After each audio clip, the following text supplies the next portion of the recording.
السلام عليكم ورحمة الله وبركاته. ازيكم يا حبايبي؟ عاملين ايه؟ يا رب تكونوا بخير. لسه مكملين معاكم في المطبخ، والمطبخ ده بحر بحر ما بيخلصش من حاجات يعني.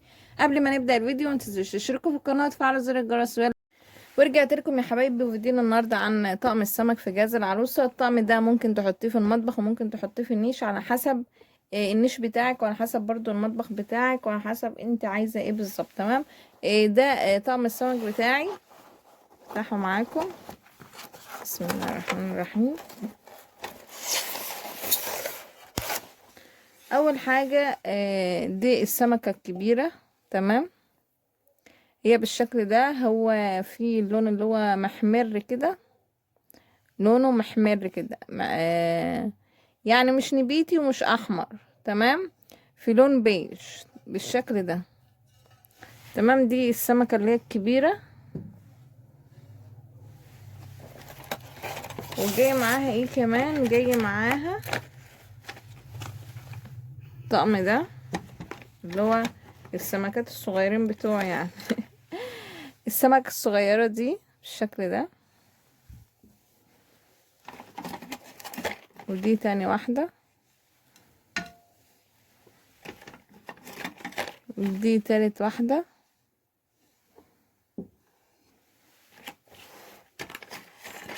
ودي الرابعة.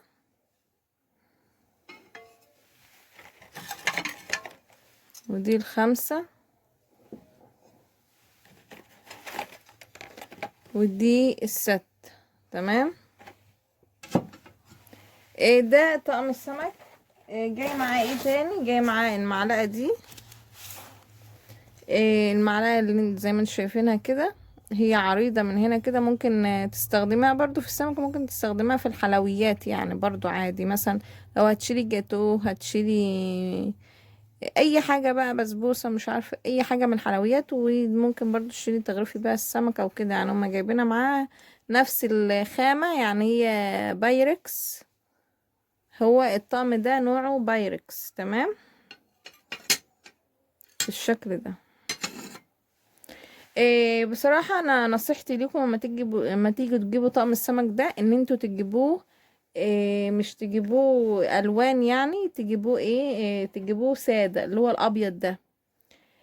فالابيض بالنسبة لي احسن وكده. بس انا في المحل اللي احنا بنجيب منه ما كانش موجود السادة، وقالوا لي يعني ان هو خلاص يعني السادة ما بقاش موجود وكده، وبقى منه الوان. طبعا في الوان كتيرة قوي من الطقم ده، زي ما انت عايزة.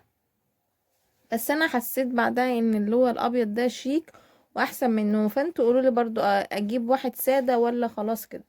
طقم السمك ده كان عامل في حدود 263 جنيه.